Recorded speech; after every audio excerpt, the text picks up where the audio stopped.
Recording? Okay.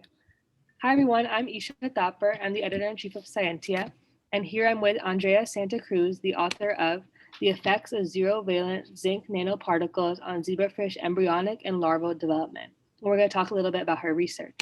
So what was the purpose of this study? So I'll start off with a little bit of background information. Generally speaking, there are a multitude of compounds and chemicals that are placed in consumer products without us fully understanding their environmental and human health implications. And metal nanoparticles are widely used in products such as makeup, nail polish, baby lotions, bath soaps, specifically for their antimicrobial properties. Unfortunately, however, their high surface area also makes them favorable for the production of reactive oxygen species, which can then cause oxidative stress. And just to touch a little bit on oxidative stress, it occurs when there's an imbalance of free radical activity, which can lead to the damage of vital cell organelles as well as tissues.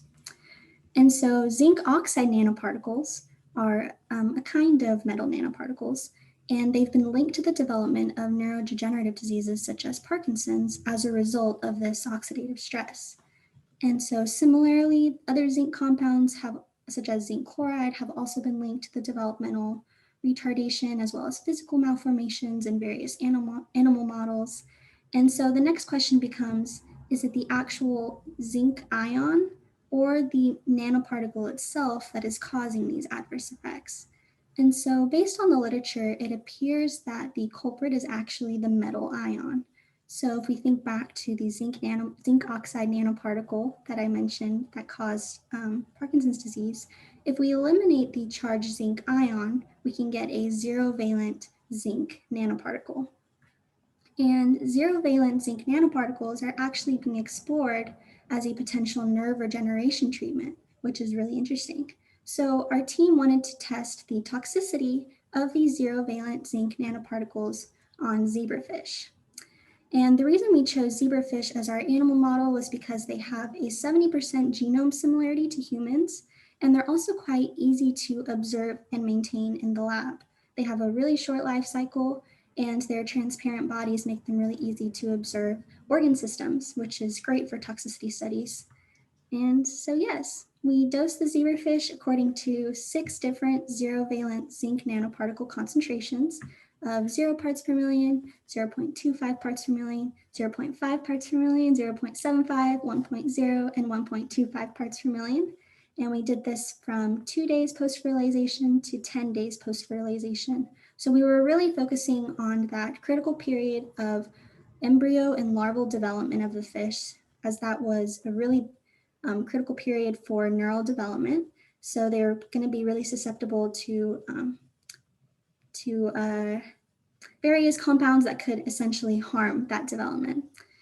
And we took pictures of them the final days or last 4 days of dosing, and we obtained our measurements through software called ImageJ. And we focused on endpoints such as length, spinal angle, swim bladder area, as well as ocular distance.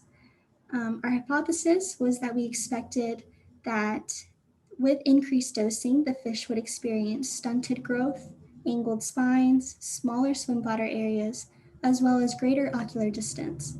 And to speak a little bit about the ocular distance, it's a really interesting endpoint because with greater ocular distance, it indicates that the eyes are actually smaller or undeveloped in the fish, which is a sign of neurodevelopmental issues.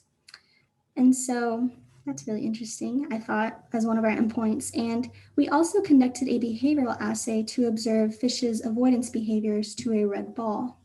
Under normal circumstances, they would avoid the red ball. However, we expected with increased dosing, the fish would begin to experience adverse neural effects and would therefore not be able to exhibit those avoidance behaviors. And we also we hypothesized that there would be a correlation between ocular distance as well as the avoidance behaviors in the fish. We thought that fish that were experiencing neurodegeneration or neural development issues would have increased ocular distance and also not be able to exhibit those avoidance behaviors to the red ball.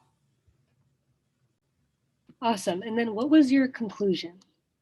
Yeah, so I thought the results of the study were super interesting.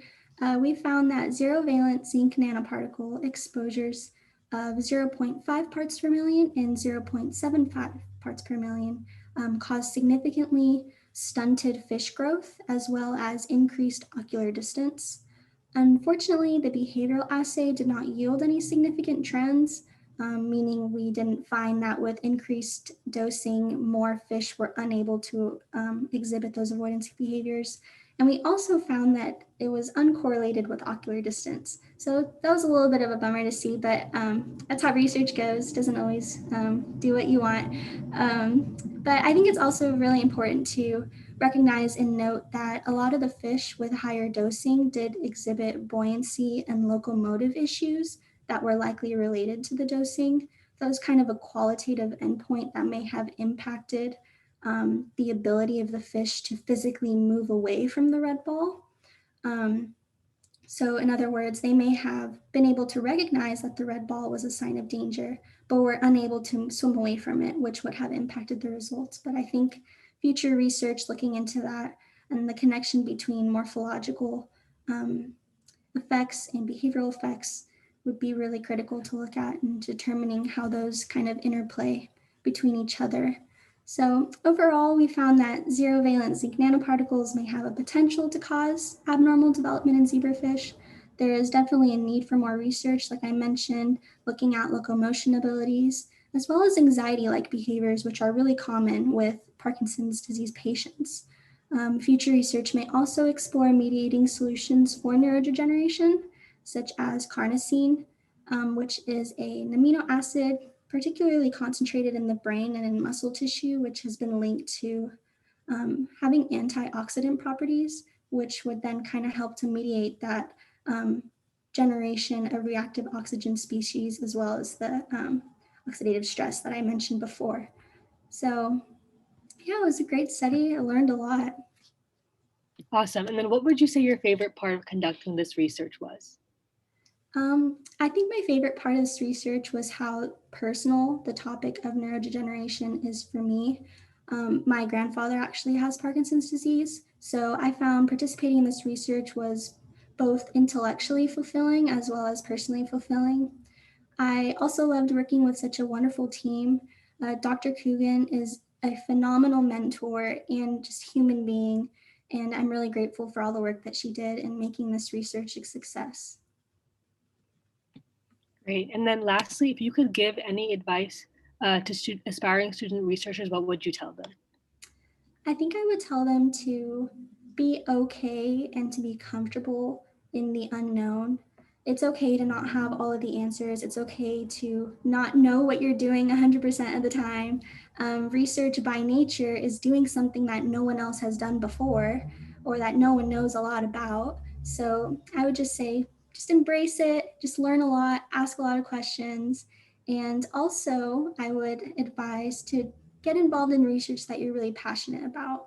It's not about putting a line on your resume. It's not about checking off a box. I think it's really important to really get involved in something that you're really interested in and have a genuine passion for. Awesome. Thank you so much. Awesome. Thank you guys so much.